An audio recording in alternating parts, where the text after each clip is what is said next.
issue here is about the word illegitimate monopoly over the use of force. And underlying that is the assumption, of course, that the state has that monopoly to use it to be able to maintain law and order according to the principles of the rule of law and of democracy. If the state was to exercise that monopoly in violation of that or to undermine that, then you have a crisis of the legitimacy of the state. You have a breakdown of that fundamental assumption of what the rights and the duties of the state are. You have a violation, if you like, of the social contract. And then you have circumstances in which sections of the population, if not the populace as a whole, may take up arms against the state itself, because the state is using that legitimate monopoly over force against the very people it's supposed to protect. So the monopoly over the use of force, the legitimate monopoly over the use of force, is granted to the state in order to protect the people, and that means protecting the rights of the people. Unfortunately, in Sri Lanka at the present moment, we have a situation in which we've slid into a very authoritarian type of rule. In fact, one would argue, given that it is one family that controls the state, that it's almost state capture by that family, and that they're engaged on a dynastic project to consolidate power in themselves and to perpetuate their rule. So in that sense, the social contract, although we've gone through electoral processes and there's a formal validation of it, nevertheless, when one looks deeper, one realizes that it's being totally undermined. I don't see that taking shape so much in India, because I think your institutions are stronger than what we've had in Sri Lanka, your institutions and processes, and therefore your popular culture is much more democratic, your popular political culture is much more democratic in that you have a fairly vibrant media and civil society. Two things which in the Sri Lankan context have now been totally controlled. In terms of media, there's a lot of self-censorship that has followed the targeting and killing of journalists and all of that. And with regard to civil society, there isn't a recognition of the role of civil society in public policy, in public debate as such. And furthermore, therefore, the space for civil society is being shrunk on a daily basis. Yeah, the diaspora has to be understood largely in the context of the ethnic conflict, because the diaspora is predominantly Tamil. Now, the diaspora is also largely in the West, and therefore it is able to enjoy the space for civil society, for citizens to voice opinions, to take up causes, and all of that. It enjoys that. If there's a criticism that I would have of the diaspora, is that in that, given that context, the diaspora also did give a lot of money and support to an organization which used terror tactics. Yeah? The LTT was basically a terrorist organization in the way that it operated, in the way that it treated its own people. It's an organization who has been identified as being, guilty of war crimes, for example. So the use of that space to voice opinion about Sri Lanka is a plus sign at one level. There are also the negative impacts and effects of that.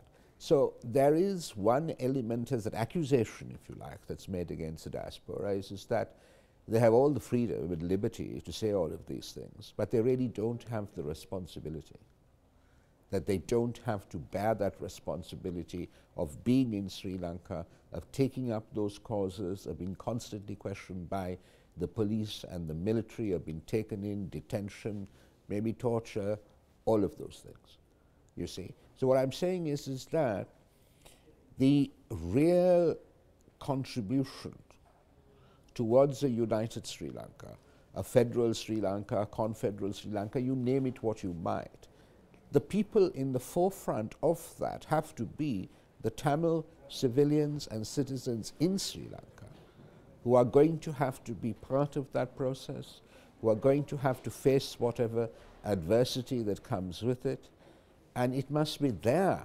ambition, their goal, before it is anyone else's, because they are the true inheritors. Now, there is another interesting question that you bring up in terms of the nation. I think in Sri Lanka, for example, we've got caught in this trap that there can only be a single nation, and that nation must form the state. But I think political and constitutional theory has gone well beyond that to recognize that one state may have many nations. Every nation doesn't have to be a state. You see, I think what's happened to us in that immediate post-colonial phase, the ideology being such, was that you had to go for the nation state. And in fact, what we ended up was as state nations. It was inverted. You had a strong central authority which tried to create a nation in the image of whoever captured that strong central authority. And then we got a whole lot of ethnic conflicts, we got secession, all of that happening. But so I think what we really need to move towards, the diaspora, tunnel political representation within Sri Lanka, and most importantly, the Sinhala people who constitute the majority of Sri Lanka and the Sinhala state, to recognize that we can be plurinational. We can have more than one nation in a single state. There can be separate spheres of competence, right, constitutionally designated, right. There will be no problem, therefore, in terms of anyone treading on each other's toes, because essentially they want to be at one level apart from, but recognize that at another level they have to be a part of, to try to reconcile the demands at one level of autonomy and at the other level with those of interdependence.